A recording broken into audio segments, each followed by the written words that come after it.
ஆராய்ச்சிக்கென விண்வெளிக்கு செல்கிறவர்கள் சில நேரங்களில் நெடுநாட்கள் அங்கேயே தங்கிவிட வேண்டியிருக்கும். அதுபோன்ற சூழ்நிலைகளில் அவர்கள் நாள்தோறும் 2 மணி நேரம் உடற்பயிற்சி செய்ய வேண்டுமாம். விண்வெளியில் உடற்பயிற்சியா? எதற்கு? அங்கு என்ன மசால் வடை, பாதாம் அல்வா, பிட்சா, பர்கர் எல்லாம் கிடைக்கப் போகிறது? பிறகு ஏன் விண்வெளி வீரர்கள் உடற்பயிற்சி செய்ய வேண்டும்? உடற்பயிற்சி என்பதை உடல் இளைப்பதற்கான கருவி என்று மட்டுமே பார்ப்பதால் வருகிற பிரச்சனை இது. விண்வெளியில் உடற்பயிற்சி ஏன் தேவைப்படுகிறது என்பதை டீம் பீக் என்ற விண்வெளி வீரர் விளக்குகிறார். கேளுங்கள். விண்வெளியில் எடையற்ற சூழல்தான் இருக்கும். ஆதலால் சில நாட்களில் நம் உடல் அந்த எடையற்ற சூழலுக்கு பழகிவிடும். இனி நமக்கு தசை தேவையில்லை, எலும்பு தேவையில்லை என்றெல்லாம் நினைக்க தொடங்கிவிடும். அதனால் கொஞ்சம் கொஞ்சமாக தசைகளும் எலும்புகளும் சுருங்க தொடங்கிவிடும்.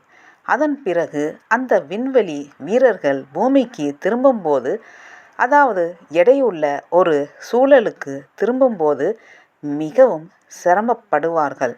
அதை தவிர்க்க வேண்டுமென்றால் விண்வெளியில் அவர்கள் கடுமையாக உடற்பயிற்சி செய்ய வேண்டும்.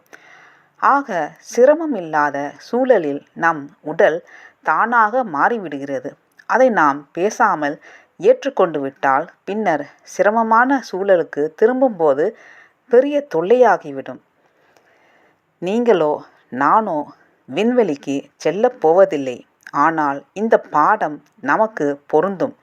எளிமையான வேலைகள் நிறைந்த ஒரு சூழலில் இருக்கும்போது அதற்கேற்ப நம் மனமும் உடலும் அடைகிற மாற்றங்களை கூர்ந்து கவனிக்க வேண்டும்.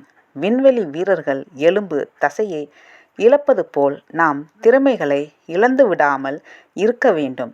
அப்போதுதான் பின்னர் கடினமான வேலைகளை செய்யும்போது அவை நமக்கு கை கொடுக்கும்.